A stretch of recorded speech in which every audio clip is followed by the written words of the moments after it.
Bonjour, merci de me rejoindre pour cette nouvelle vidéo. J'espère que vous allez bien. Aujourd'hui, on a une leçon de grammaire. On va connaître les catégories grammaticales des mots. Allons-y, on commence. D'abord, c'est quoi une catégorie grammaticale? La catégorie grammaticale indique la nature d'un mot. Elle reste toujours la même, quel que soit l'emploi du mot dans la phrase.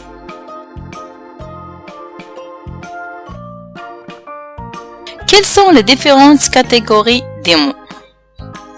En français, on peut classer les mots en 9 catégories. Le verbe, le nom, l'adjectif, le déterminant, le pronom, l'adverbe, la préposition, la conjonction et l'interjection.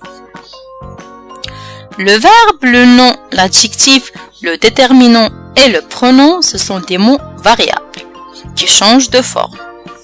L'adverbe, la préposition, la conjonction et l'interjection, ce sont des mots invariables qui ne changent pas. On va étudier chaque catégorie. Commençons par le verbe. C'est le mot essentiel dans une phrase. Il indique une action que fait un être ou une chose.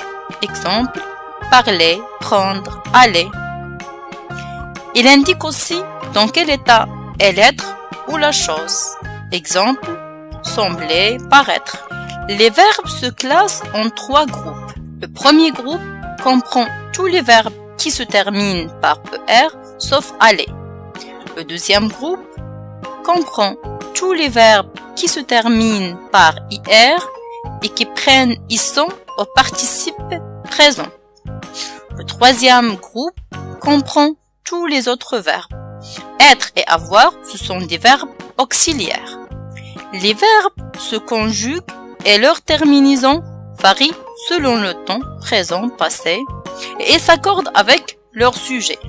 Le nom, c'est un mot qui sert à nommer un être ou une chose. On peut distinguer entre un nom commun qui désigne tous les êtres ou objets d'une même espèce. Il est accompagné d'un déterminant, exemple les filles, un chat, ma voiture. Un nom propre désigne un être ou une chose en particulier, nom de personne, de pays ou de ville. C'est un mot invariable.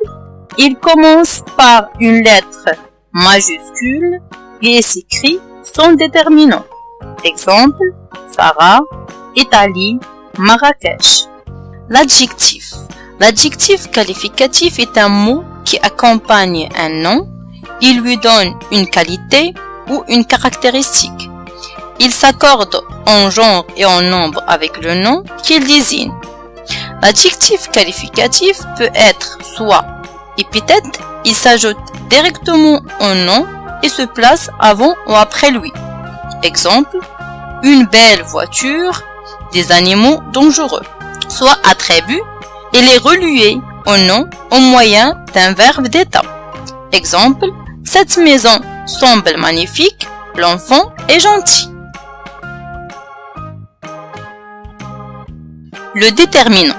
Le déterminant accompagne le nom. Il est placé devant le nom commun pour donner de façon précise ou imprécise une information sur l'être ou l'objet dont on parle. Le déterminant s'accorde avec le nom qu'il détermine. Il existe plusieurs déterminants. Les déterminants démonstratifs, les articles, les déterminants indéfinis, les déterminants interrogatifs et exclamatifs, les déterminants possessifs et les déterminants numéraux. Le pronom. Le pronom est un mot qui remplace un nom. Il existe plusieurs pronoms. Les pronoms personnels, les pronoms démonstratifs, les pronoms possessifs, les pronoms relatifs, les pronoms interrogatifs et les pronoms indéfinis. L'adverbe. C'est un mot invariable. Il accompagne un verbe un adjectif ou un autre adverbe. Exemple, vite, très, bien, toujours, beaucoup, auparavant, vraiment, etc. La préposition. C'est un mot invariable. Il sert à établir un lien entre des mots ou des groupes de mots. Exemple, à accent, de, pour, sur, dans, avec, parmi. La conjonction. La conjonction est un mot invariable. Il sert à relier des mots ou des propositions. Les conjonctions se divisent en deux. Les conjonctions de coordination, il sert à relier un mot ou un groupe de mots. Ce sont les mots mais, ou, et, donc, or, ni et car. Les conjonctions de subordination, il relie une proposition subordonnée à une proposition principale. Exemple, lorsque, quand, afin que, puisque, comme, etc. La dernière catégorie est l'interjection. L'interjection est un mot ou un groupe de mots invariable employé seul ou dans une phrase pour exprimer un sentiment, une interrogation ou un ordre. L'interjection est suivie d'un point d'exclamation. Exemple, oh, elle est formidable. Chut, attention. Ouf, j'ai enfin terminé le travail. C'est tout pour aujourd'hui. Au revoir.